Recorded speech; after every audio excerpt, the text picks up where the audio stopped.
In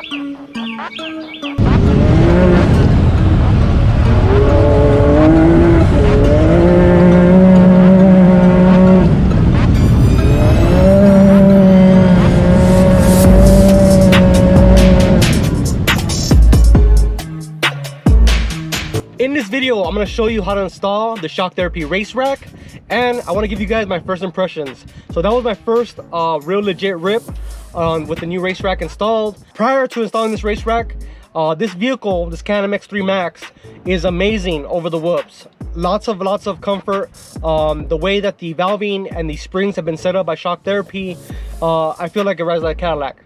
The only problems that I did have over whoops or really rough terrain going at high speeds was the fact that the steering wheel wanted to rip out of my hand. And for you guys that are familiar with the Can-Am X3, the rack tends to wear out, and it wears out in a way that changes the toe quite a bit when you're going over whoops or going through rough terrain, period. So these UTVs are freaking amazing. The X3 can handle some really rough terrain at really high speeds, but they're not trophy trucks, and you guys can't treat them like trophy trucks without stuff going bad. And one of the weak points on this car definitely has to be the rack and pinion. The race rack that Shock Therapy makes remedies all the problems that the OEM rack faces. So on the OEM rack, and this is not out of the showroom floor, this is after maybe, you know, a couple thousand miles of abuse, there's a lot of toe change when cycling the suspension, especially when going over terrain. The wheels are forced in a manner that changes the toe like drastically, and that's a design fault in the rack and pinion, and that's something that a lot of owners face. And for me, I like to go fast, I like to go with the whoops, I like to treat this thing like a trophy truck. I know it's not a trophy truck, but I do like to treat it like it's a very capable vehicle, and I feel it is with the right parts. Now this race rack, yes, it's pretty pricey, but in my opinion, if you're treating your vehicle like a trophy truck, if you want to be out there hauling ass, going 60, 70, sometimes 80 miles an hour over some really rough terrain, then this is something that you must have. If you're not, don't spend the money unless your rack starts to get worn out fairly quickly. You'll learn your machine as you go. You'll learn your kind of riding. Is this something you need to run out and buy? No, I would say this is something that you will learn that you may need depending on your riding style. So if you're rock crawling a lot, if you're doing a lot of slow trails, you don't need this. It's not something that is a must-have. But definitely, if you're treating it like a freaking super high speed machine, then yeah, it's definitely a plus. So what I notice with this rack is when I'm going over the whoops, there's no longer that ripping movement of the steering wheel when I'm driving. So normally I'm hitting the whoops, the suspension is cycling up and down, and it feels actually really good as far as the movement of the car, the plushness. But I do notice that the wheels, even though I'm going straight, the steering wheel is doing this. And it's a lot of workout on your forearms. Now, I'm not a weak guy, but I'm not the strongest guy, and the less work that I gotta do, the better. So the power steering on these vehicles is electric, and the power steering units also get beat up by this rack and pinion, the factory rack and pinion. The Shock Therapy will remedy that as well. It is softer on your power steering, your electric power steering unit. It is softer on your arms, and I feel like it's tracking straighter because there's not that much movement like there was previously with the OEM rack. So definitely a plus. Stick around, we're gonna install it and show you guys step by step. Thank you guys for watching. Let's do it. Guys, I'm so excited. Today I get to install my Shock Therapy race rack.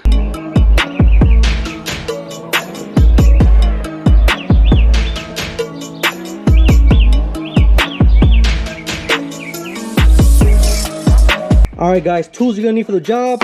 You're gonna need some dikes to cut off the cotter pins for the old tie rod ends where the bolts are at. I have some panel poppers. You're going to use these to remove a shield that's covering up some of the bolts for the rack and pinion. I have myself a cordless ratchet. You don't need one. You can use regular hand tools. Various wrenches, 19mm, 18mm, and a 13mm. I also got an impact here. You don't need these cordless tools. You can use hand tools, but this makes it a lot easier.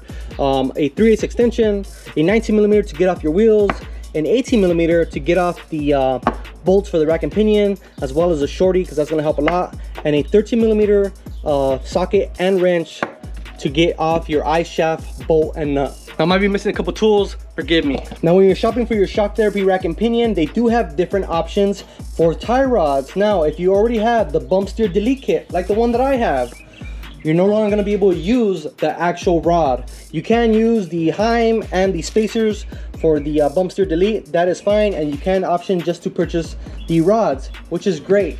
It's great that they give you that option. But for me, I'm gonna replace the whole thing, new bump steer delete kit, that way I could sell my old shock therapy bump steer delete tie rod kit.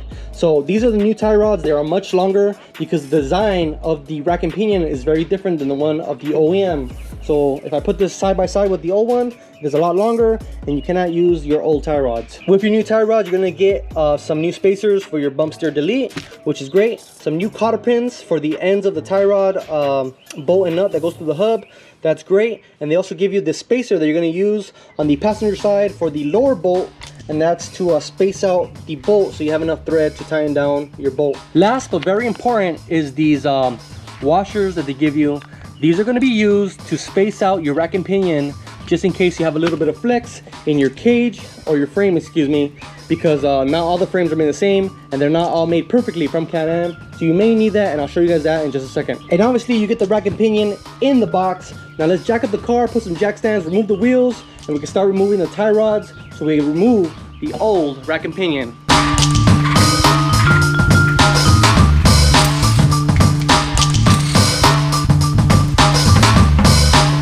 The jack stands are great, but I always leave the jack underneath, just in case. All right, I think the first thing you should do is remove the nut for the bolt for the eye shaft here at the rack and pinion. In order to gain access to this, you're gonna use that panel popper and remove these 4 push pins that you see here, and you're gonna move that bolt towards you.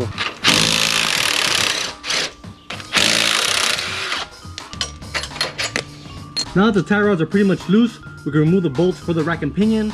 And it's pretty much 2 on the passenger side and 3 on the driver's side. On the passenger side, the nuts are accessible right here. You're gonna use a short stubby with a ratchet, and you should be able to remove the nut.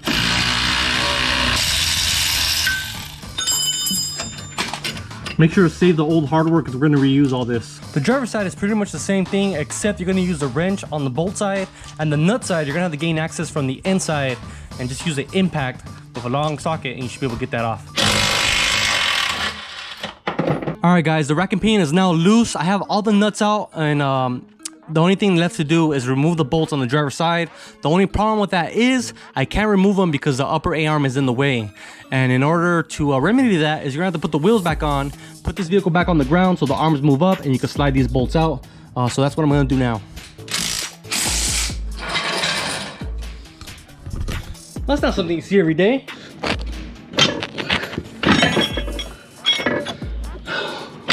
Now we should be able to slide the whole thing out, probably to the passenger side. Success! Oh! Overall, it comes out really easy. So it's really tight in there though, so you got to maneuver it. So maybe it's best to remove the tie rods first. In this case, we got it done. So fuck it. Before you put the rack and pinion in, you're gonna want to remove these bolts, these Allens, and these nuts that go through the Heims on your new tie rods. And that's because well, you're gonna have to remove them anyways. Also, because the steering wheel is centered right now with that tie strap that I have, we want to keep the rack and pinion centered when we put the intermediate shaft in. In order to do that, they do provide you a hole that actually centers the shaft, or excuse me, centers the rack and pinion for you. So right now it's in the center position, and if you put the bolt in place, it's gonna stay centered and it's not gonna move on you while you're trying to put the shaft in. Giggity, giggity, giggity. And then you could double check after you install the rack to make sure that everything's centered and good to go.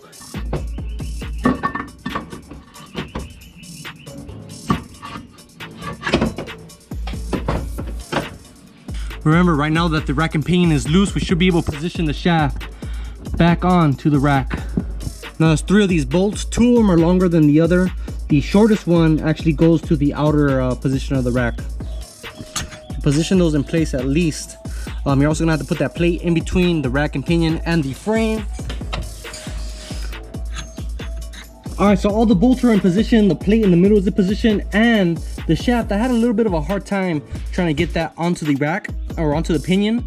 So what I did is I loosened the eye shaft where it hooks up on the power steering itself. You see it here, And I don't have it completely bolted up yet because the shaft doesn't you know, plunge in. You have to kind of put it all in at once. So what I'm gonna do is I'm gonna put the bolt here so it doesn't move anymore, and on the other side I'm gonna try to put it in at the same time as I push the rack and pinion flush with the frame. Now it also helps if you don't have a little gremlin moving the steering wheel left and right. Hey, little gremlin, hey, don't be moving the steering wheel, girl. So it helps if you don't have a little gremlin moving the steering wheel.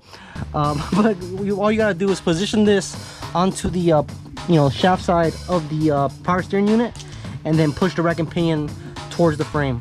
All right, guys, the hardware is in, the rack and pinion is in. I'm gonna go ahead and install the hardware on the passenger side as well. I'm not gonna torque that down yet, but I am gonna torque down all the hardware on the driver's side, as well as the eye shaft, the nut and bolt for the eye shaft, and put that plastic retainer, that housing on this guy right here, the rubber one. I'm gonna put that back in place, finish that up, and I know for sure my steering is centered because the bolt was centered that I was showing you guys earlier, that goes into the rack and pinion.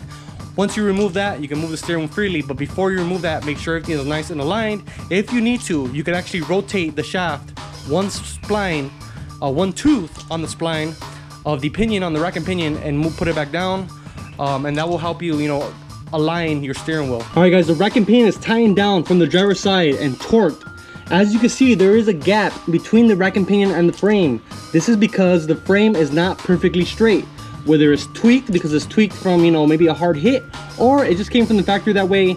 You don't want to put your new rack and pinion in a bind. So what we're gonna do is gonna install some of these spacers that they supply you in the kit, which are really nice for them to supply, and you pretty much fit the perfect one in both these gaps, and that'll keep your rack and pinion nice and straight. It won't bind up, and you'll be having no issues when it comes to turning your steering wheel. Remember, the lower bolt has this spacer at the bottom in order to have enough threads on the nut side.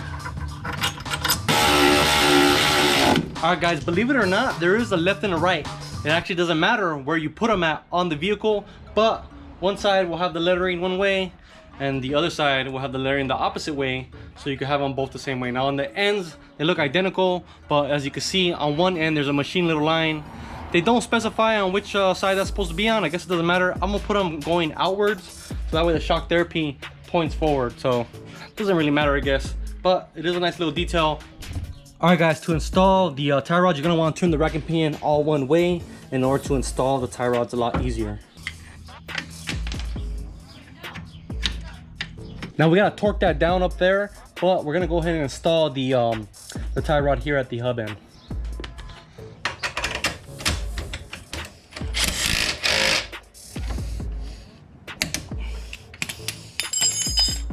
All right, guys, tying this down is fairly simple, but up here it's a little tricky because of the space they give you, or pretty much the space that you have.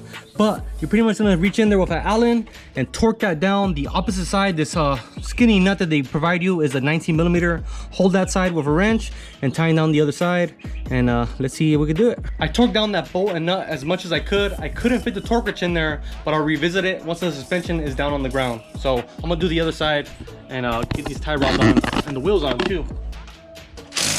All right, guys, everything is tight except for the jam nuts on the rack and pinion. I'm gonna go ahead and install this bolt into the rack and pinion to center the rack, and then I could eyeball the wheels and get them, you know, straight. All right, so the rack is centered. I'm gonna double check that my steering wheel is centered, and it looks good to me. I'm gonna go ahead and start aligning the front wheels with the rear wheels. Now, I have both of the tie rods pretty much with the heims all the way in, and as you can see, they're kind of towed out.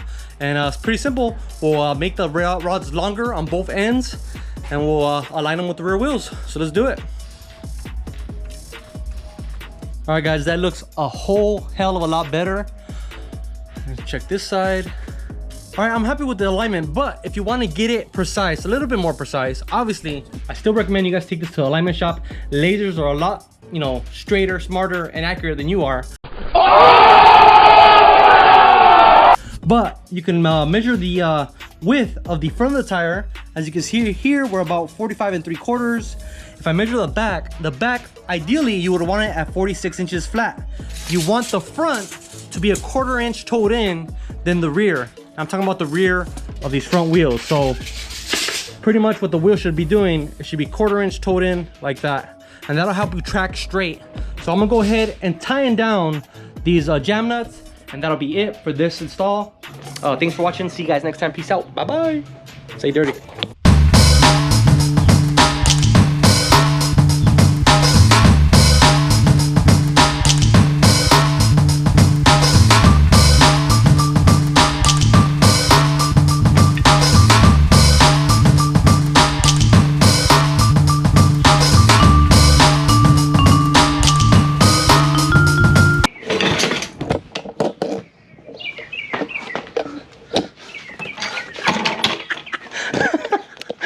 I just totally fell off this stool recording this. Ow.